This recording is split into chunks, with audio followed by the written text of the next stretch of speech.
Ես հիմա պնդում եմ, որ այս հրապարակումները արդեն մաթեմատիկական ճշգրտությամբ ապացուցում են, որ Նիկոլ Փաշինյանը հրեշ է, հենց այս բառն եմ օգտագործում, հրեշ է, որը 2019 թվականի ապրիլին եւ հունիսին ստացել է կարգավորման պլան, իդեպ չգիտես ինչու ապրիլի պլանը չի հրապարակել, որ պլան, որը հաստատում է խաղաղություն եւ ապաշրջափակում, միջազգային խաղաղարար ուժերի տեղաբաշխում Արցախի ամբողջ պարագծով եւ նաեւ այն 5 շրջանում, որտեղից պիտի հայկական ուժերը դուրս գային, եւ մենք ստանում էինք խաղաղություն, պահպանելով ամբողջ Արցախը, Քելբաջարը եւ Լաչինը։ Բայց նա մերժել է այս պլանը եւ ընդհանրապես բանակցությունները այդ մերժումով մարտահրավեր են ետել ոչ միայն Ադրբեջանի, այլ նաեւ ամբողջ միջազգային հանրությանը եւ առաջին հերթին Մինսկի խմբի համանախագահ երկրներին, Միացյալ Նահանգներին, Ֆրանսիային եւ Ռուսաստանին։ Եվ ըստ էության նա լեգիտիմացրել է այս մերժումով, բանակցություններից հրաժարումով Ադրբեջանի ագրեսիան կամ պատերազմի վերսկսումը 2020 թվականին։ Արդյունքում նա ներքաշել է մեզ մի պատերազմի մեջ,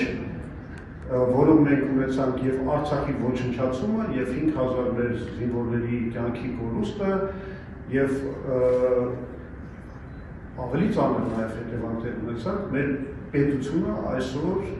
այնքան վնասված է եւ այնքան թուլացած է, որ խոսքը գնում է արդեն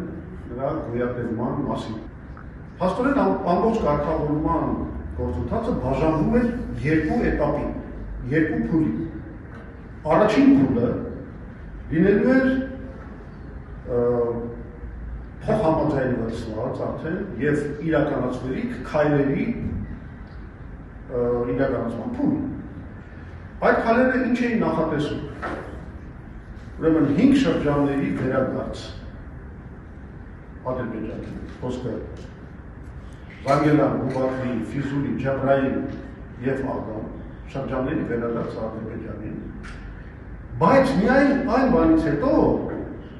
երբ Արցախի,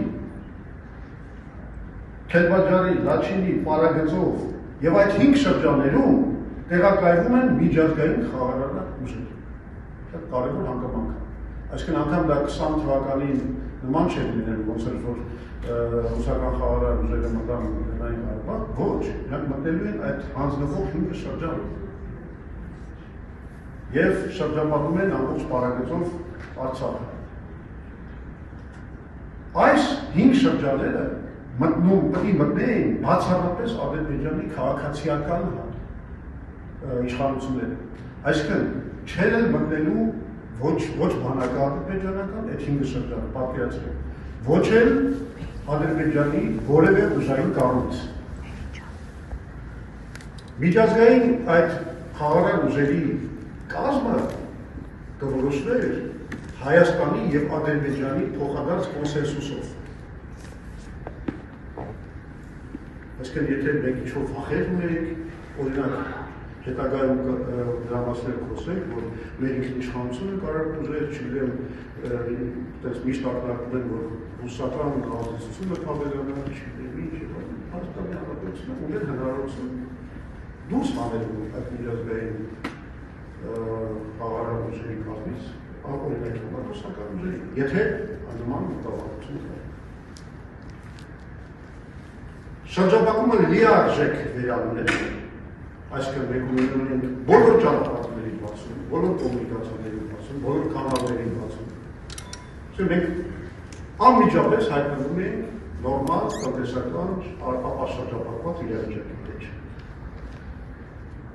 Եվ մի կարևոր բան, որը Փաշինյանը եւ Ռուբինյանը հերքում են եւ ուղղակի սուտ են ասում, որ լուծավում է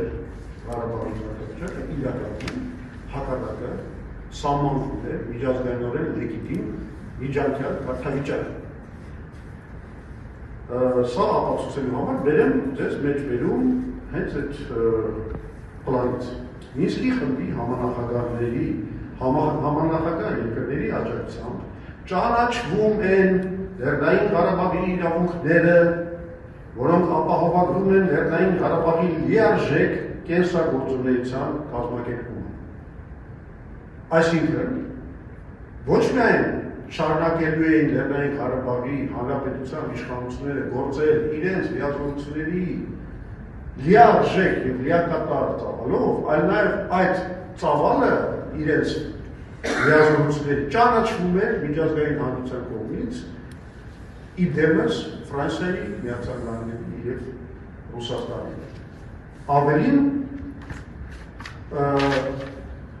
այստեղ հենց այդպես գրած է, համանախագահ երկրների աջակցությամբ, այսինքն նաև Լեռնային Ղարաբաղի Հանրապետության իշխանությունները կստանային այդ 3 համանախագահների աջակցություն։